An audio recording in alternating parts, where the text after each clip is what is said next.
Hello वैस। आज हम देखने वाले हैं आपका उत्तराखंड की कुछ इंपॉर्टेंट न्यूज़ों को।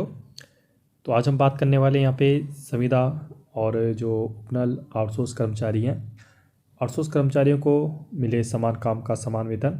ठीक है, जैसे आपको एक एक करके हम बताते हैं। जैसे आपका संविदा को ले लें। ठीक है, तो संविदा कर्मचारियों के लिए सरकार ने यह घोषणा की थी जिनकी सर्विस आपका 15 से 20 साल हो गई है, उनको आपका परमानेंट किया जाएगा। और वर्तमान में सरकार यहाँ पे जो नियमितीकरण, ठीक है, नियमितीकरण नियमावली यहाँ पे बना रही है। ठीक है, इस पे लगी हुई है, जिसके अंतर्गत कुछ नियम कानून यहाँ पे दिए जाएंगे। ठीक है, इसके बाद बात करें आपका उपनगर कर्मचारियों के लेकर। उपनगर कर्मचारी लगातार यहाँ पे आंदोलन करते हुए नजर आ रहे हैं। जैसे आपको बता दें 2018 में हाई कोर्ट का फैसला था। उसने बोला था हाई कोर्ट ने कि जो भी आपके उपनगर कर्मचारी हैं 1 साल के अंतर्गत इनको परमानेंट किया जाए। इसके बाद सरकार यहाँ पे सुप्रीम कोर्ट चली गई और लगभग 6 साल बाद 2024 को ये निर्णय आता है सितंबर को कि आपका जो हाई कोर्ट का फैसला था वही आपका लागू रहेगा, उस पर हम कुछ भी यहाँ पे टिप्पणी नहीं करेंगे।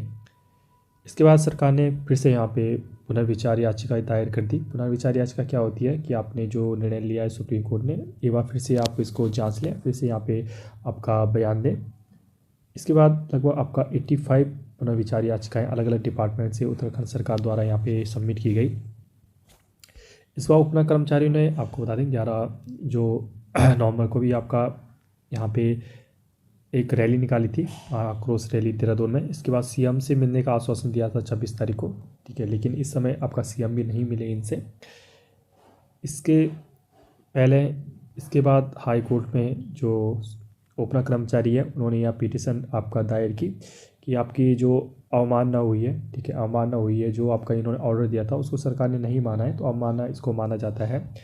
तो इसके लिए जो राधा रतूड़ी जी हैं, ठीक है, राधा रतूड़ी जी हैं, उनको आपका नोटिस दिया था। किसने? आपका हाई कोर्ट ने यहाँ पे नोटिस दिया था और इनका जवाब जल्दी जल्दी यहाँ पे हाई कोर्ट को देने के लिए कहा गया है। और इसकी जो मेन सुनवाई आपकी होगी 24 दिसंबर, अभी नवंबर चल रहा है, कुछ दिन और बाकी है। अगले नवंबर को 24 दिसंबर को एक बहुत बड़ा दिन होने वाला है। इस दिन पूरा क्लियर हो जाएगा कि आपका सुप्रीम कोर्ट, सॉरी, आपका हाई कोर्ट से ऑर्डर आएगा। इस दिन सब क्लियर हो जाएगा आपकी क्या आपका आगे होने वाला है। तो मैंने बहुत ही कम शब्दों में आपका पूरा यहाँ पे विस्तार से समझा दिया है कि आपका क्या क्या डेवलपमेंट हुई है। तो संविदा आउटसोर्स कर्मचारियों को मिले समान काम का समान वेतन, इनकी कुछ यही मांगे हैं जैसे समान काम का समान वेतन है। अगर जब तक समान काम का नहीं दे पाते हो तब तक आपका जो बेसिक चल रहा है आपका सी गवर्नमेंट जॉब में 18,000 रुपये, तब तक ये आपका लगभग इनको दिया जाए। लेकिन सरकार इस पर भी नहीं मान रही है। ठीक है, इसके बाद इनके कुछ मांग हैं जैसे आपका डीए इत्यादि वृत्ति हो गया, समान का आपका समान के वेतन हो गया, आपका बीमा हो गया 50 लाख वाला, इत्यादि जो सुविधाएं हैं जो आपका परमानेंट कर्मचारी को दिया जाता है, तो वही ये लोग मांग रहे हैं। देहरादून से न्यूज़ है।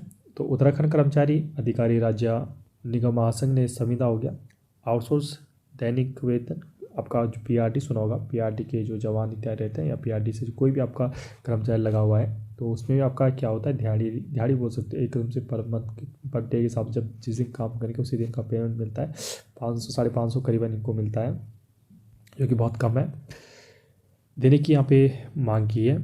मुख्य सचिव को भेजे पत्र में महासंघ ने हाई कोर्ट के फैसले के आधार पर नियमितीकरण और समान काम का समान वेतन यहाँ पे मांगा है। तो फिर से हाई कोर्ट का हवाला देते हुए आपका जो लगातार आउटसोर्स उपनल संविदा कर्मचारी है, उन्होंने यहाँ सरकार को बोल रही है कि आप हाई कोर्ट का जो ऑर्डर है उसका आपका पालन कीजिएगा। ठीक है, और एक नोटिस भी यहाँ पे हाई कोर्ट ने रतूड़ी जी को दिया है, लेकिन फिर भी देखते हैं क्या आने वाले दिनों में होता है। महासंघ के जो अध्यक्ष हैं आपके दिनेश गोसाई जी ने कहा है कि संविदा आउटसोर्स कर्मचारी विभाग में स्थायी कर्मचारियों के समान पूरा काम संभाले हुए हैं। एक एक कर्मचारी को अपनी सेवाएं देते हुए 10 से 15 साल और कई कर्मचारियों को तो 20 साल से अधिक यहाँ पे हो चुके हैं। ऐसे में आपका बता दें कर्मचारी को समान काम का समान वेतन ना देना इसके साथ आपका अन्याय है। इन कर्मचारियों के पक्ष में हाई कोर्ट समेत अन्य कोर्ट भी अपना फैसला सुना चुकी है। अन्य कोर्ट का मतलब आपका सुप्रीम कोर्ट की यहाँ पे बात की गई है। कोर्ट साफ कर चुकी है कि कर्मचारी को नियमित किया जाए। नियमितीकरण की प्रक्रिया पूरी होने तक उन्हें समान काम का यहाँ पर समान वेतन दिया जाए। महासचिव जो BS राव जी हैं उन्होंने कहा है कि जो राज्य कर्मियों को दिए जा रहे हैं वे सभी लाभ आपका निगम कर्मियों को भी यहाँ पे दिया जाए। और अभी तक निगम कर्मियों को 7वें वेतनमान के अनुरूप मकान किराया भत्ता तक आपका नहीं मिल रहा है।